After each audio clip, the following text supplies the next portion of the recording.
The On Cloudsurfer Max is the replacement to the On Cloudeclipse, and it sits in On's lineup as a max version of the Cloudsurfer, which is their less cushioned, kind of more versatile daily trainer, while this one is going to be max cushion, comfortable, long run, recovery run type shoe. So I've done over 40 miles in it. I'm ready to give you my review.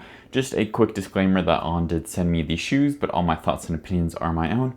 Anyways, let's go ahead and dive into the review, starting with the upper. So the upper uses engineered mesh with midfoot cables around the laces to help with a secure lockdown. It has a stretchy knitted tongue, ankle collar, and pull tab with some padding around the Achilles. The tongue is gusseted and it felt like the upper was spacious, but not too baggy. I wasn't sliding around or slipping or anything like that. For fit, it's definitely true to size. I think On is definitely getting better with their sizing. They seem to be more consistent and true to size. I got my usual size 12 and the fit was great. All right, now let's talk about this midsole. It uses On's standard Helion foam with Cloudtech phase cut-throughs and no speedboard or plate or anything like that. It has a generous amount of cushioning with a stack height of 37 millimeters in the heel, 31 in the forefoot, and a 6 millimeter heel to toe drop. So like I said, this shoe is a replacement for the On Cloudeclipse, and honestly, they both look pretty similar. It's not a huge change from the two. Obviously, it's, a tweaked upper, some changes in the midsole there.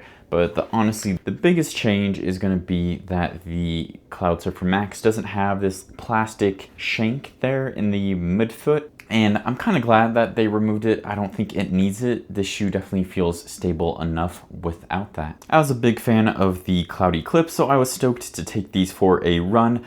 During my first run, the shoe felt firmer than I was expecting. Luckily, after each run in the shoe, it softened up a bit more, and at about 30 miles, the midsole felt pretty similar to my well-worn Cloudeclipse. For the ride of the Cloudsurfer Max, the rocker and the Cloudtech phase make for a really smooth heel-to-toe transition. The foam isn't squishy, but the clouds compressing and decompressing give it a little extra spring. I do kind of wish it was a bit softer like the original Cloudsurfer. However, I could see there being stability issues with that soft of foam on this high of a stack height. So overall, I'm glad that the On Cloudsurfer Max's midsole keeps that really smooth ride that I loved from the On Cloudeclipse, though I do wish that it was a tad softer just right out of the box. And now let's move on to the outsole. The outsole uses durable rubber with nearly full coverage in the forefoot and heel. The rubber has been holding up well durability-wise.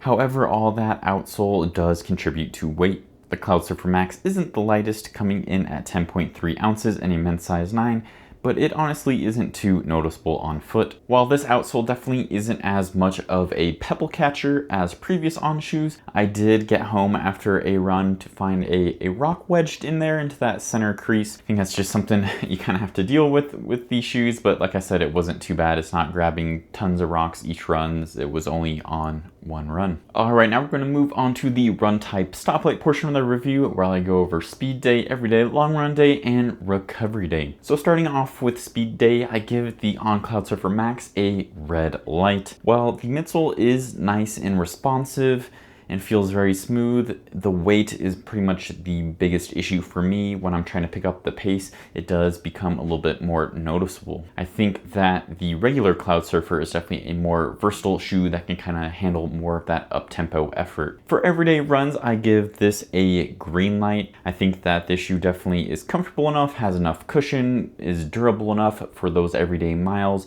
and can take a beating. For long run, I give this a green light as well. It has enough cushioning and protection underfoot to keep my legs happy over long distances, and it's firm enough too that it gives you a little extra stability at the end of the run. You're not really fighting with the shoe when your form starts breaking down. For recovery day, I give this a yellow light. I do think that cushion and that rocker are really nice for recovery runs. However, my personal preference in a recovery shoe is something that's going to be a lot softer and squishier. And for me, this shoe's a little too firm for taking it super slow and easy. All right, I'm going to do a few quick comparisons. The first shoe I'm going to compare it to is the On Cloudmonster Hyper. So the regular Cloudmonster is a nice high cushion daily trainer. It's not as cushioned as the Cloudsurfer Max, and it doesn't have as smooth of a ride. It doesn't have that Cloudtech phase in it. The On Cloudmonster Hyper is more cushioned than the regular Cloudmonster, so I'd say it's pretty similar cushioning wise to the Cloudsurfer Max. However, again, it doesn't have that cloud phase technology, but it does have PIBA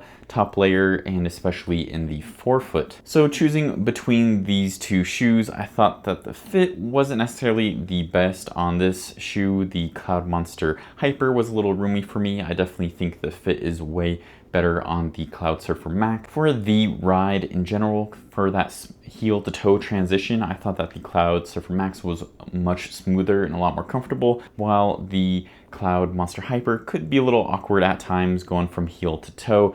I just really like the rocker geometry and that Cloudtech phase that we have here in the Cloudsurfer Max. That being said though, the midsole foam is definitely a lot softer and energetic and bouncy, lively feeling in the Cloudmonster Hyper, and I think that makes it a little more versatile. You can pick up the pace more, it's more energetic, it feels a little better on easy runs and long runs. So I do like how the Cloudmonster Hyper is more versatile, but I think that this one is definitely the most cushion in the On's lineup. Just kind of depends your preference. Do you want something that's maybe a little slower feeling, a little firmer, but that smooth rocker, or something that can maybe be a little more versatile, a little softer, a little bouncier? There is a big price difference between these two as well. The Cloudmonster Hyper is $220 normally, so that's an extra $40. However, it has been on sale recently for around the same price. I think it's about $180, which is the price of the Cloudsurfer Max. Next up is the Nimbus 27 from ASICS, another great high cushioned trainer. The uppers are honestly very similar. They kind of both have those stretchy knit tongues and ankle collars and pull tabs. I do think that the Nimbus's upper feels a little more plush, a little more cushioned overall, but again, very similar.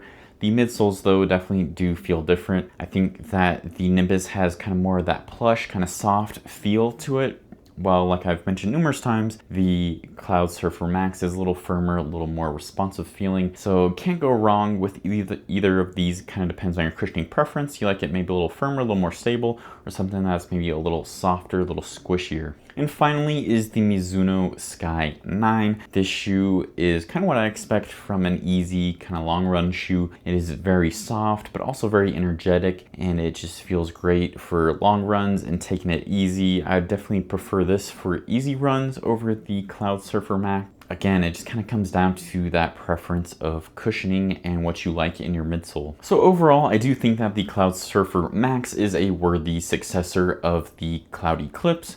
It still has that nice cushion and protection underfoot. That midsole does really help you move through your stride in a very efficient manner. I do wish though that it was a little softer out of the box. It didn't have as long of a break-in period. However, if you're somebody who's been trying high cushion shoes but they feel way too squishy and you're not a fan of that, I think that this more firm and responsive option might be a good choice for you. For me personally, I like my long run shoes and recovery day shoes to be a little squishier, a little softer. So that's my preference, but I want to hear from you. Have you tried the Cloudsurfer Max? Are you looking to pick up a pair? Let me know in the comments down below. Thanks for watching, and as always, keep on running.